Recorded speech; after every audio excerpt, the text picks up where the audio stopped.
तर धनंजय मुंडे यांच्या मंत्रिमंडळात कमबॅकला खासदार सुप्रिया सुळेंनी विरोध केला आहे। धनंजय मुंडे यांना जर पुन्हा मंत्रिमंडळात घेतलं तर बीडमध्ये जाऊन देशमुख कुटुंबियांसोबत उपोषणाला बसणार असल्याचा इशारा सुप्रिया सुळेंनी राज्य सरकारला दिला।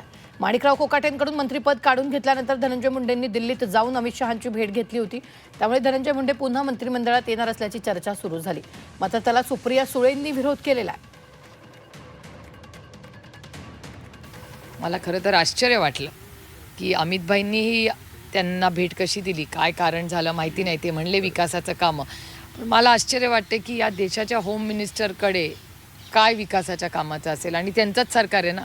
मग त्यांच्या सरकारची कामं जर महाराष्ट्रात एका सत्तेत असलेल्या आमदाराची होत नसतील आणि त्या सत्तेत असलेल्या आमदारांना दिल्लीला कामं करायला येत असेल तर हा एक मोठा प्रॉब्लेम आहे ना। म्हणजे दोन गोष्टी आहेत की ज्यांच्यावर आरोप झालेत, ज्यांच्यावर तुम्ही राजीनामा दिला तो एक मुद्दा, हा एक मुद्दा। त्याच्यामुळे मला दुःख वाटलं। आता शेवटी एक लोकशाही आहे, प्रत्येकाला कुणालाही भेटायचा आहे, त्यांचा अधिकार आहे, पण ज्याच्यावर आरोप झालेले आहेत, संतोष भाऊची हत्याच्या मागच्या षडयंत्रात ज्यांचा राजीनामा तुमच्याच सरकारने गेला अशा व्यक्तीला भेटणं हे किती योग्य अयोग्य आहे। आणि हे मी राजकीय म्हणत नाही, हे मन आहे, या मनातल्या गोष्टी आहेत। मी दुखावले गेले, मला वाईट वाटलं की अरे असं कसं झालं। ज्या अमित भाईंकडे आम्ही अधिकाराने न्याय बघायला गेलो संतोष देशमुखांसाठी, त्याच अमित भाईंनी आज जी वेळ धनंजय मुंडेंना दिली।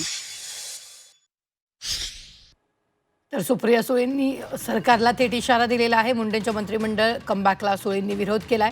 मंत्रिमंडळात घेतल्यास बीडमध्ये जाऊन देशमुख कुटुंबियांसोबत उपोषण करणार असल्याचं सुप्रिया सुळेंनी बोलताना म्हटलेलं आहे।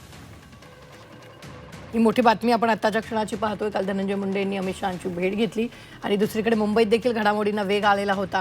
एकीकडे कोकाटेंच्या विरोधात अटक वॉरंट जारी झालं, तिथे लगेच दिल्लीत धनंजय मुंडेंनी अमित शहांची भेट घेतली। त्यामुळे धनंजय मुंडे हे फिल्डिंग मंत्रिपदासाठी लावतायत का अशी चर्चा सुरू झालेली असताना आता सुप्रिया सुळेंनी सरकारला थेट इशारा दिलेला आहे। जर धनंजय मुंडे सरकारमध्ये पुन्हा आले किंवा त्यांना मंत्रिपद दिलं तर त्या देशमुख कुटुंबियांसोबत उपोषण करणार असल्याचं त्यांनी म्हटलेलं आहे। तर सुप्रिया सुळेंच्या या प्रतिक्रियानंतर ओबीसी नेत्यांनी ही प्रतिक्रिया दिली आहे, पाहूया।